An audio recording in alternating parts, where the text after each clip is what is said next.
If your toilet handle is loose or broken, you don't want to ignore it because it can mess up flushing and make your bathroom life a pain. So, first thing, you gotta check the handle nut under the tank and tighten it by hand or with a wrench. But don't crank it too hard or you'll crack the porcelain, you know? If that doesn't help, maybe the handle itself is busted. Grab a new one from the store, usually real cheap, and swap it out by loosening the old nut and popping it off. Sometimes the handle arm inside the tank gets out of place, so just wiggle it back into the right spot so it connects nicely with the trip lever. Speaking of which, the trip lever can get sticky or rusty, so try lubricating it with some silicone spray or petroleum jelly to keep things moving smooth. Also, check if the trip lever is bent or broken. If it is, you'll need to replace that part too.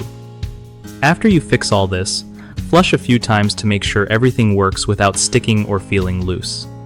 Keeping your toilet handle in good shape means no annoying half flushes or needing to jiggle the handle every time. One of the biggest mistakes people make with a loose or broken toilet handle is over-tightening the nut, which can crack the tank or strip the threads.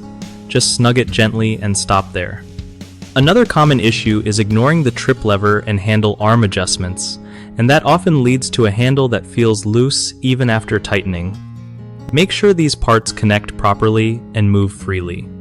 Lastly, not lubricating the mechanism can cause stiffness or squeaking, so regular lubrication is a simple fix to keep things working without hassle.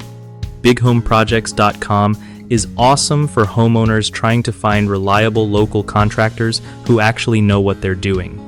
Plus, it's a great spot for contractors looking to get honest work from people who need their skills.